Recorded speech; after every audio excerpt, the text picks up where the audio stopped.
What's up, guys? Welcome to Daily Dose of Reddit. This is your host, Zach, and today's subreddit is r/IDontWorkHereLady. This story's called, "You really don't work here? Well, you should still help me anyways." I went to lunch with my boyfriend over his break. We ate at the back room and then finished up and walked out of the back room into the store. That's when Karen spotted me. My boyfriend was wearing the uniform of the store, a solid colored shirt with name tag and solid colored pants. I was wearing a polka dotted cardigan, a denim skirt, no name tag, zebra print Converse, and jewelry. He works in a department store and made a beeline for his department, which is mostly outdoors. I decided to stick around to buy some windshield wiper fluid, so was walking towards that aisle. Karen flagged me down. "Excuse me, hi, I'm in a rush, babe, so, hi, actually, I need to buy a desk fan. Oh, actually, I'm not finished. But a desk fan, bath towels, the soft kind, not the cheap ones. Do you have laminating sheets? Oh, actually, never mind. I need a...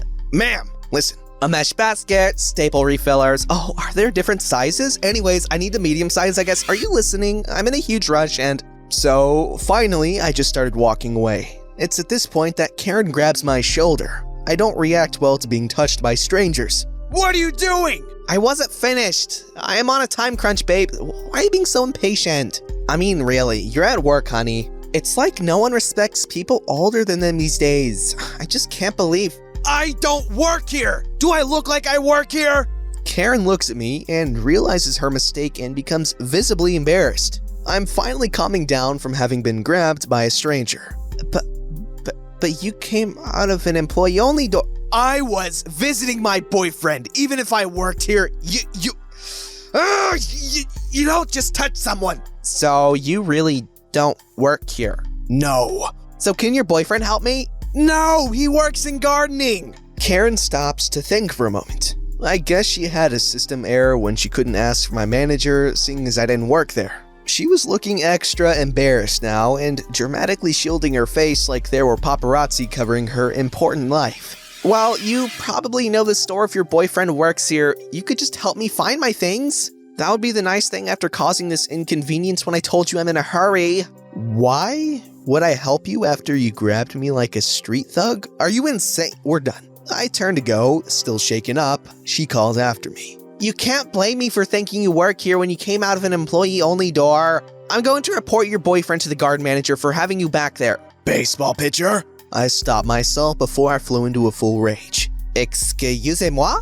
I stopped walking away at this point because I didn't actually know whether my boyfriend was technically allowed to have me back there or eat lunch back there and didn't want to get him in trouble. But I also couldn't bring myself to help this woman after all that. Fine, I'll help you. Just make it quick." I snatched her list from her and sure enough, I knew where about half the things were, which made it all that much easier to strategically avoid those aisles as I dragged Karen on a time-sucking trek around the store. This is always where they keep the laminating sheets. And they're out, but you can get a 48-pack of duct tape and tape a clear layer over your documents. It'll work just as well. Here you go. I could have sworn it was aisle 5. I guess it was actually aisle 25. We have to go back. Oh, silly me. It was aisle 6. Back we go. You know what? They're out. My mistake. It's actually aisle 18. We did this for almost 45 minutes. Longer than I thought I could pull it off. There's no cell reception in the store and almost no clocks to keep people shopping longer.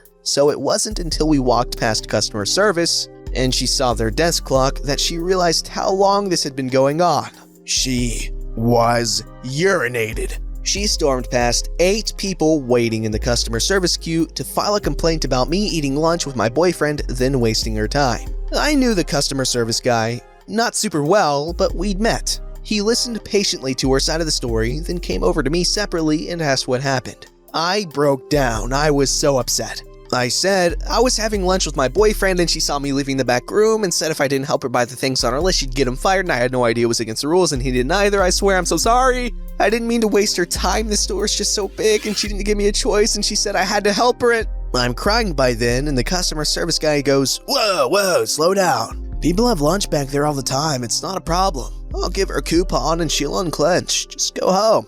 So I lingered to be sure the customer service guy didn't get into any trouble defending me because on the hierarchy, he was basically the same level as my boyfriend, so would be vulnerable if Karen escalated. Ma'am, if you'll just join the line, I'll resolve this issue to your satisfaction. Are you freaking kidding me? I just missed my appointment because of that backroom bimbo and you're telling me what? Wait, what? Where? What? Where is your manager? I can call my direct supervisor, ma'am, but you'll have to wait for him at the back of the line. These other customers have been here, and once I service them, I'll help you right away. I want to talk to him now. He isn't back here at the moment. He's attending to business elsewhere in the store. But I have him notified that he's needed at this desk and he'll be here to assist you at his earliest convenience. Don't try to play me dumb. He's back there. I can tell he's back there. If he were here, you'd see him. Back here is just behind the desk. Further back, all we have back there is a fax machine and file cabinet. I assure you, there are no offices or anywhere anyone would be staked out to avoid you. Now excuse me, I need to help this customer. Karen keeps trying to get his attention and he keeps helping someone who's returning a cartload of stuff. Finally, Karen tries to launch herself over the counter, but does not have the agility to make it over and just kind of bounced a couple of inches off the ground. Security came over at this point and asked her to either join the queue, shop, or go home. I took that opportunity to go home. My boyfriend had to go directly to a second job, but I can't wait to laugh about this with him later. Man, what is with Karen's making people cry? Jeez, she was just trying to hang out with her boyfriend. The dude works 2 jobs and she's deciding to be a jerk. Okay, moving on. Karens are jerks, nothing new here. This story's called The Attack of the Burger Karen. So this didn't happen to me, it happened to my friend, but I will be telling it in first-person view like he told me. So a little backstory. My friend works at a restaurant. I won't say the name of it though, I'm sure some of you will try to guess what it is. The cook had a bad attitude and disrespected my friend a bunch, so my friend quit and found another job at a different restaurant. He is friends with a couple of the waiters though. Meet the cast. Karen? Poor kid. Me? Manager. Waiter. On to the story. So this was either a Friday or a Saturday, and I wasn't working that day, but decided to visit my friends and have some lunch. Note, this was around 1 week after he had quit his job there and gone to a more autistic-friendly place. So in walks the Karen, talking to poor kid who looks maybe 15. Now, I was talking to a friend who was on a lunch break with me, and the entitled mother and poor kid sit down at a table about 3 away from ours, but it is in eyesight. The other waiters are busy helping and serving other customers their food. They were in their spots for maybe 4 minutes, and the Karen started to complain about how long the service was taking, and that we should have had our order taken as soon as we got here. Then she spots us sitting down and eating, stands up and does some kind of an army march towards us, and then stares down at me, I'm guessing trying to intimidate me or something. Why aren't you taking our orders? And you should be eating on the job, it's unprofessional. I don't work here. Don't you lie to me, I saw you here last week taking orders. Well, excuse me, but you don't need to yell. He really doesn't work. I'm not talking to you, you lazy racial slur. Whoa, okay, lady, you need to calm down. Don't tell me what to do. I am the paying customer and I won't allow you lazy ways to corrupt my daughter into thinking she can be a lazy racial and homophobic slurs like you. You're not even in your work clothes, how unprofessional. Poor kid looks like she wants to disappear. Lady, I do not work here anymore. Go back to your table and wait to be served or leave and eat somewhere else. Just leave us alone. You are disturbing us and others around you. I'll have you fired for treating me like this. You know what? Go ahead. Don't you talk to me like that, young man! Manager comes out, hearing all the commotion, and walks over to our table. What's going on here? Who is yelling?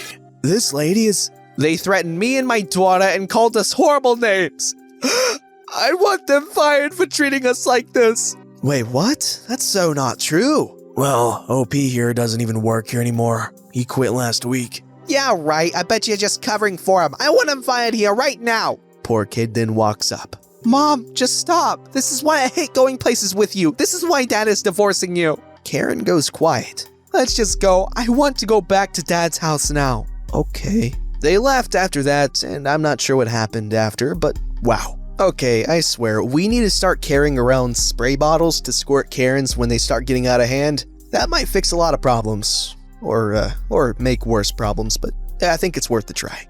This story's called, How Dare You Not Serve Me, You Maid? This happened when I was 12. We were invited to attend a Chinese wedding dinner by one of our distant relatives in a neighboring country. Most of those relatives have never seen me before.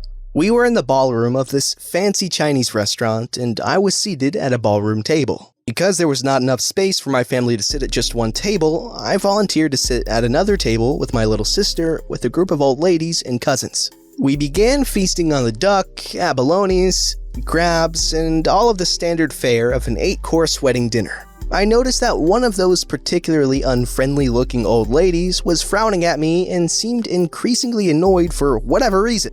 Out of the blue, she pointed at me and said in broken English, "You go to the outside over there and give me 1 cup water." Why broken English when she had been speaking in fluent English to her son or grandson next to her just a few seconds prior? I was also dumbfounded by the sudden command, seeing that there were so many waitresses around. But hurry up, she screeched. Now, I was somewhat dark-skinned for a Chinese girl, and I was quite tall and lanky for my age. My sister, on the other hand, was fair-skinned and baby-faced. Hence, I probably looked like one of those live-in domestic helpers taking care of a young child. Being only 12, I raised my hand, took her glass, and asked a waitress if she could get more water. She then said, in Mandarin, "Maids nowadays are so rude. Don't they know that they're supposed to be doing their jobs, not sit here eating?" She turned to the table where my immediate family was and asked aloud, "Whose maid is this? Yours?" I slammed my chopsticks down. Word by word, I spat out, in crisp and clear Mandarin, "I am not a maid." You could see the color drain from her face as everyone turned to stare at her in silent admonishment. She spent the rest of the dinner staring down into her lap and eating unnaturally quiet. Okay, wow, what a jerk. Alright, what is with everyone and being so classist in Asia? Like, in my personal experience and every freaking story, they're always such they're so classist, you know? The older people, younger people not so much at all really, but really the big grown-up folk, really? Also, I'm not racist, I'm talking about my own peeps here, don't get it twisted, yo. This story's called Karen Messes with Almost USMA Cadet, Big Mistake. This happened last night, and apologies for the length. Here's the cast. There's Hero, me, Karen, entitled shopper determined to ruin Hero's night, Agnes, a sweet old lady. I've been working at a theme park for the last 5 years, and while I love my job and coworkers, I'll be the first to admit that the job has stresses and a fair share of Karen/Kyles. Last night, I had just gotten off an almost 11-hour shift and was exhausted. As my pantry, fridge, cat's food bowl was empty, I decided to go grocery shopping at the store where my younger brother used to work, and was friends with most of the people there. It was an hour or two to closing, and the store was almost deserted. Pure bliss for me because I didn't have to fight the snowbirds for what I wanted. I took my time and was wandering the frozen food aisle when I heard a sweet little voice ask me from behind. "Excuse me, dear, but can you please reach the frozen chicken pot pie up there for me?" I turn around and see a little old grandma sitting in an electronic shopping cart and looking at me with wide eyes. Maybe it's because of the 5 years I've worked without much thanks, but I love it whenever someone asks me politely for something. I'm willing to go well out of my way to help them, despite being exhausted and sick of being treated badly. I said with a wide smile, "Of course, ma'am," and reached up for the chicken pot pie. "This one?" "Oh, yes, thank you," she said as I put it in her basket. I noticed that she had a list in her hand and an almost empty basket. "Would you like some help getting anything else on your list?" I said, feeling my bad mood dissipating faster than chalk on a wet sidewalk. "Oh, that is so kind of you, I'd appreciate it," she said. "Your mama must be so proud of you."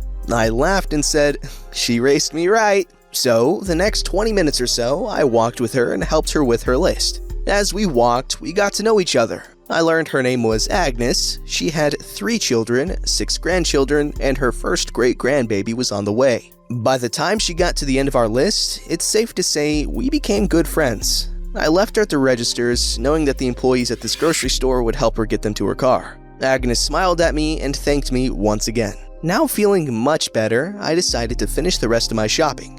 I decided to make my way to the deli for the best chicken salad. I love me a good chicken salad sandwich. While I looked over the packaged salad to see which had the most craisins/raisins, I heard it. A cleared throat. The war call of the wild Karen. Not wanting to let her destroy my good mood, I turned to look and was face to face with a Kate Gosselin haircut, plastic surgery addicted trophy wife body, business intimidation outfit, and cold Cersei Lannister eyes.